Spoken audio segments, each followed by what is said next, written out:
One of my favorite traditions that our family celebrates most every year around Christmas time is watching this movie that you may have heard of. It's around 30 years old at this point, but don't worry, I'm not going to spoil it for you. I haven't seen it. It's called Home Alone. Now, I want to give the basic premise of this movie because there's a story in the Bible that I always think of when I think of the Home Alone movie. In the movie Home Alone, there's a family that's going to the airport and they're going to be traveling for the holidays.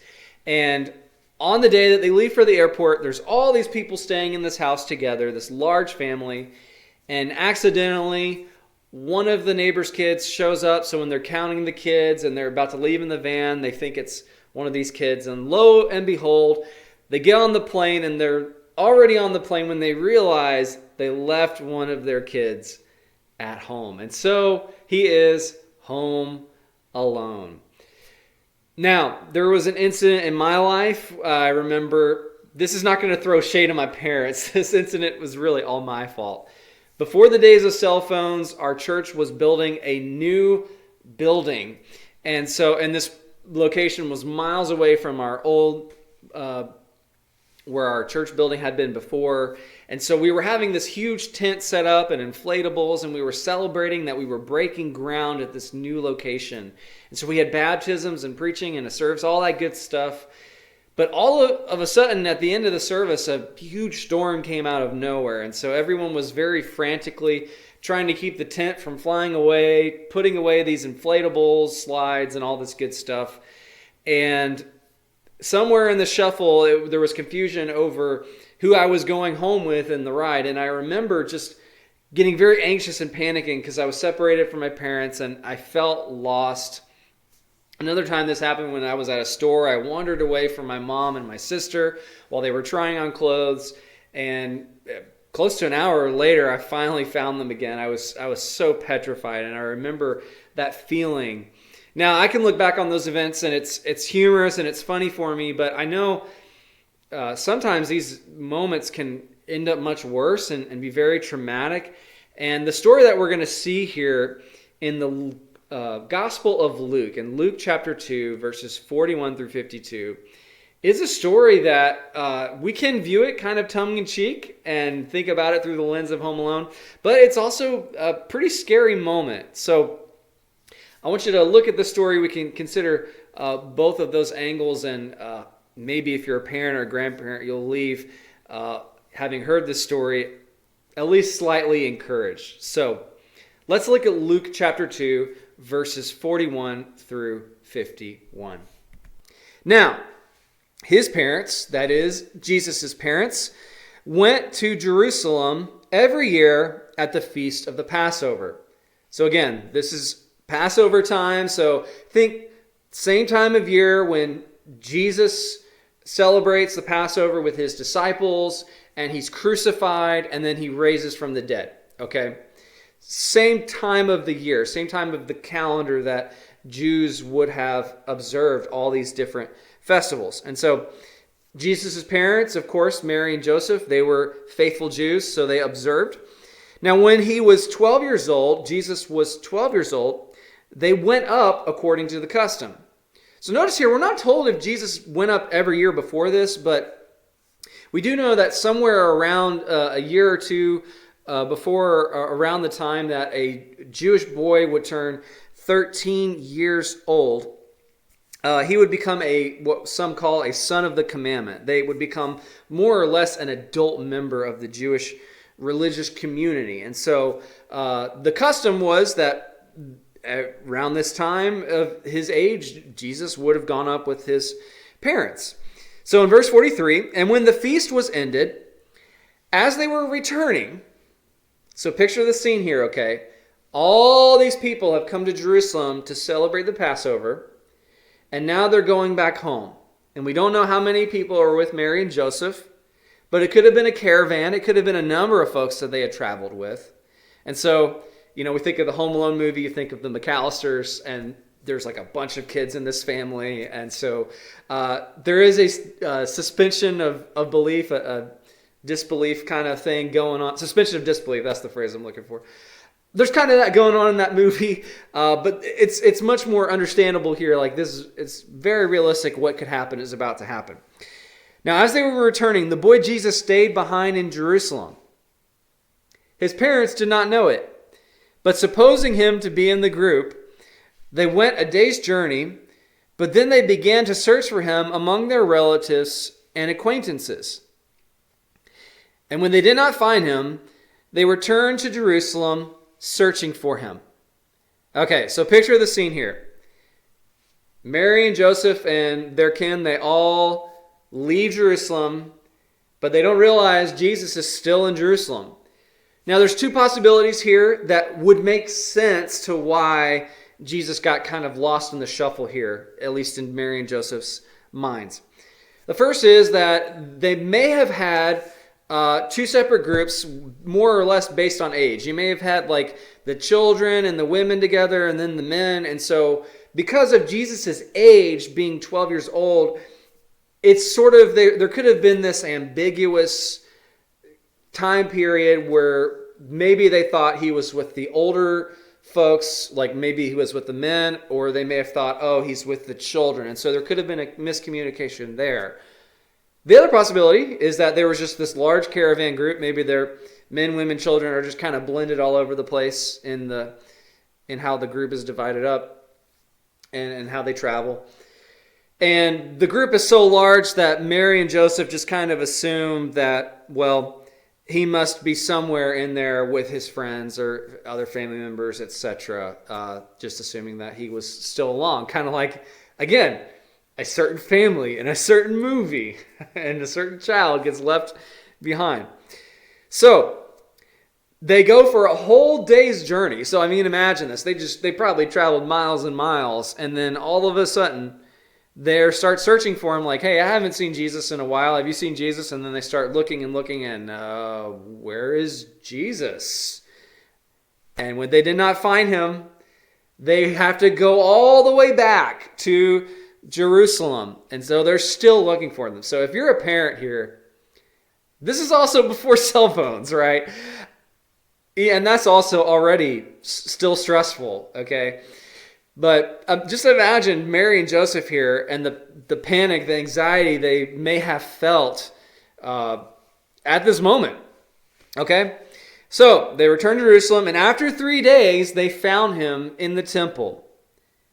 So, what's he doing in the temple? He's sitting among the teachers, listening to them and asking them questions. Ponder this scene with me for a moment here.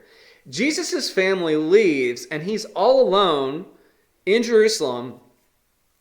I wanted to know where Jesus stayed those couple of nights, right? Like, if I was a kid that age, 12 years old or so, I probably would have been like, I'm going to Bed Bath & Beyond or Walmart. I've always had this dream of just, trying out all these different beds with no impediment and just laying down and having the store to myself for a whole night.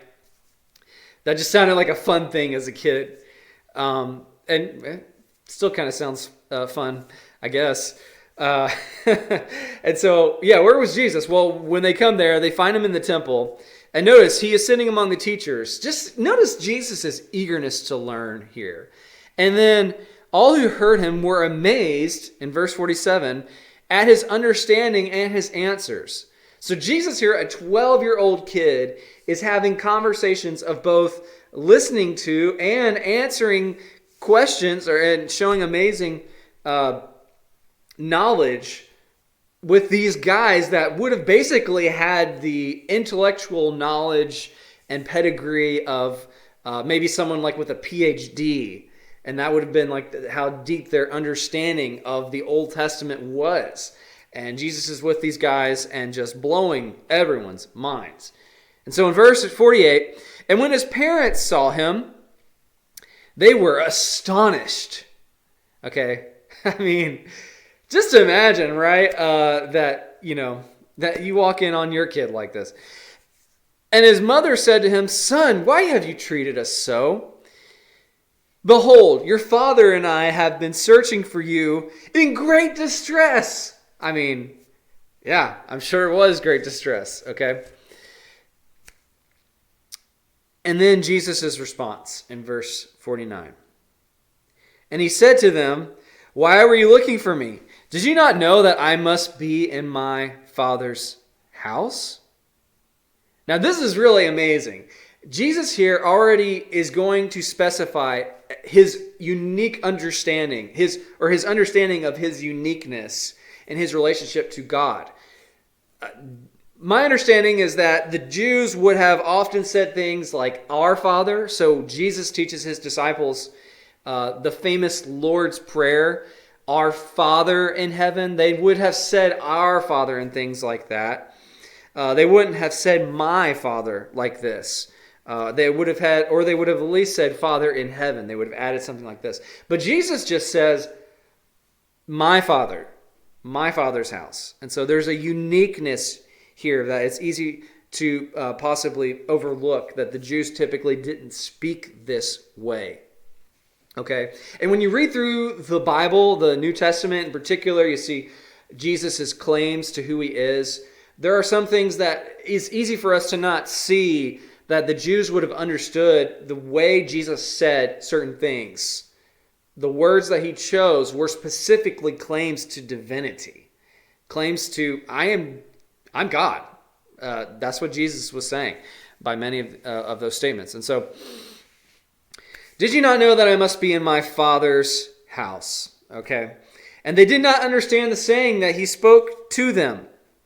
And he, Jesus, went down with them and came to Nazareth, of course, where Jesus grew up for all these years leading up to his earthly ministry. Now, of course, we know his first few years, there's some other stuff that happens, and maybe we'll talk about that in another video. His first few years of Jesus' life, it's just wild stuff.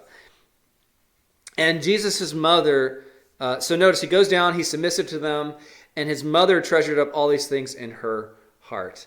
This is just amazing to think about, Jesus submitting to his parents. And it's helpful to just kind of pull back and imagine. I mean, this is all we get between the story of Jesus as a child and then his parents having to be refugees and fleeing to Egypt when Herod comes to kill all the 2-year-old and under male babies in Bethlehem, and then eventually they come back and go to Nazareth. This is all we get between that and Jesus' earthly ministry when he's a full-grown adult many years later. And so it's a fascinating insight to Jesus growing up. And we learn later in the Gospels, of course, that Jesus had brothers and sisters. We know, of course, James and Jude, who wrote their respective letters, were what we call the half-brothers of Jesus, Mary and Joseph's kids. And so it's likely Jesus had these brothers and sisters that he grew up in the same house. So it's amazing just to think about, like, what were family dinners like? What did the other kids try to tattle on Jesus? And Mary and Joseph were like, okay, yeah, Jesus did not draw with crayon all over the wall in defiance to our wishes. Like, it's just amazing to imagine what those interactions were like. But what we do see is, we think of Ephesians chapter 6, these are great verses to teach our kids. We're teaching our kids submissiveness, ultimately so they learn submissiveness to God, right? But there are other authorities that we submit to in our lives. There we see, children, obey your parents in the Lord, for this is good. And Jesus did this. Jesus, the eternal God, the God-man as we call him, the Messiah, submits to his parents. He's not rebellious to them by this incident. Sometimes it's misunderstood here. And just imagine Mary treasuring up all these things in her heart. It's amazing to think about too, like, even though they understood Jesus' unique role and his mission in some ways, they still, it seems like they at least had question marks and didn't fully understand. Like, they continued to, just be amazed more and more at who he was and what he had come to do. So, this was just a fun story. There are some encouraging things from this. If you are a parent who's ever felt like, wow, I feel like I failed my kids, or you felt frantic like this and anxious, you've had some kind of situation like this, here's some comfort that Mary and Joseph, who raised Jesus, they raised Jesus, and this kind of thing happened. Just mind-blowing, okay?